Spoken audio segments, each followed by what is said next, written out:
So ఇప్పుడు elections అయిపోయినాయి. పథకాలకు సంబంధించినటువంటి వాటిని కొంచెం స్పీడప్ చేయాలని చెప్పి రేవంత్ రెడ్డి గారు కూడా భావిస్తున్నారు.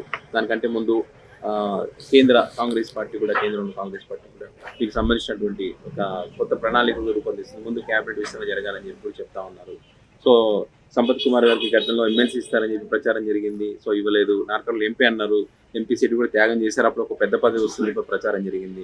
సో ఇప్పుడు ఈ క్రమంలో ఒక రెండు ప్రధానంగా వినిపిస్తున్నటువంటి పేర్లు దళిత నుంచి ఒకటి, బీసీల నుంచి ఒకటి పేర్లు టీసీసీ అధ్యక్షులుగా ఉండే అవకాశం ఉందని ఒక చర్చ జరుగుతుంది. ఇది నిజంగానే అవకాశాలు ఉన్నాయా లేకుంటే జస్ట్ ఓకే చర్చ వరకు అనుకోవచ్చు? లేదు, 100% సంపత్ కుమార్కి ఇచ్చే అవకాశాలు ఉన్నాయి. ఎందుకంటే పార్లమెంటు ఎన్నికల్లో ఎవరికి కూడా దళిత సామాజిక వర్గానికి ఎంపీ టికెట్ ఇవ్వలేదనే ఒక అపనింద అయితే కాంగ్రెస్ పార్టీ మీద ఉంది. దళిత సామాజిక వర్గాలు చాలామంది కూడా డిమాండ్ చేస్తున్నారు, చాలామంది మాట్లాడుతున్నారు. సో ఏదైతే ఇప్పుడు ఇవాళ రాష్ట్రం ఉన్నటువంటి అధికార పార్టీ ఉన్నటువంటి సందర్భంలో ఈ రాష్ట్రాన్ని ఏదైనా సరే ఒక పద్ధతి మీద నడుచుకపోవాలి. కాంగ్రెస్ పార్టీ సిద్ధాంతాలు, కాంగ్రెస్ పార్టీ భావాజాలము, కాంగ్రెస్ పార్టీని ఏ విధంగా అయితే డెవలప్ చేయాలంటే ఆ కాంగ్రెస్ పార్టీలో విద్యార్థి విభాగం నుండి ఇవాళ ఏఐసిసి సెక్రటరీ వరకు పనిచేసినటువంటి వ్యక్తి మరి సంపత్ కుమార్ గారు.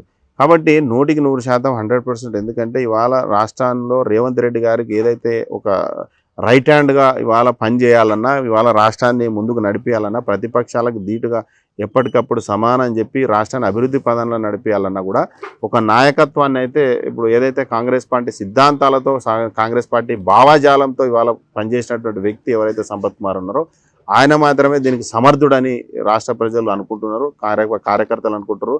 కాబట్టి 100% పీసీసీ పోస్టు సంపత్ కుమార్కి ఇచ్చే అవకాశాలు ఉన్నాయి. మరి ఇప్పుడు రేవంత్ రెడ్డి గారి నిర్ణయం కావచ్చు, లేకుంటే పైన ఏఐసిసి నిర్ణయం కావచ్చు, దాని మీద ఆధారపడి ఉంటుంది. ఆశించడంలో తప్పు లేదు. 100% ఆయనకి ఎందుకంటే క్యాపబిలిటీ ఉంది.